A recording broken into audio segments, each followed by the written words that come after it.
কি মনোযোগ দিয়ে তুই মেয়ের টিফিন তৈরি করছিস। বাহ, তা খুব মেয়ে ভালো। দিনে একবার খাচ্ছে। আমার এক ভিউয়ার্স বলেছে, জানিস তো, মেয়েকে যে টিফিন দিচ্ছি সেটা একটু হাইজিনিক নয়। আমি মুখ্য সূক্ষ্ম মানুষ, হাইজিনিক টিফিন মেয়েকে দিচ্ছি কিনা জানি না।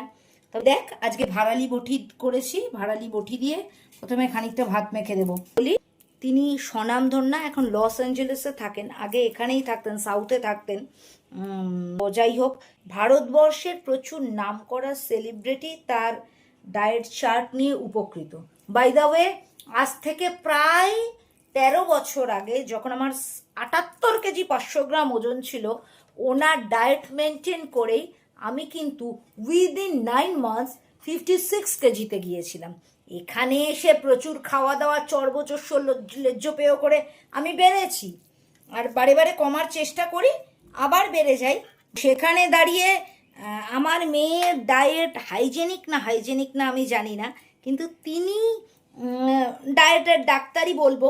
তো সেখানে তার কথা মতন আমি চলে উপকৃত। উচ্ছে কুমড়ো বটি সেটা দিয়েও মেখে দেবো।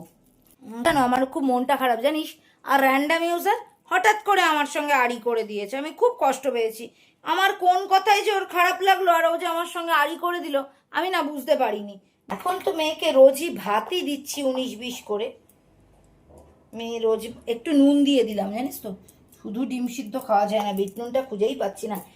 এনে দেখা, এই যে উচ্ছে কুমড়ো বটি দিয়ে ভাত, ভাড়ালি বটি দিয়ে ভাত, ডিম সিদ্ধ, চলো টিফিন রেডি। আর এদিকে তো স্যালাডটা দিতেই হয়, এই যে একটা শশা। তো চল চল চল, মেয়ের যাওয়ার সময় হয়ে গেছে, টিফিন বক্স রেডি, 1 বোতল জল, আর হাইজেনিক নয় এমন একটা টিফিন দিয়ে মেয়েকে এবার স্কুলে পাঠাই।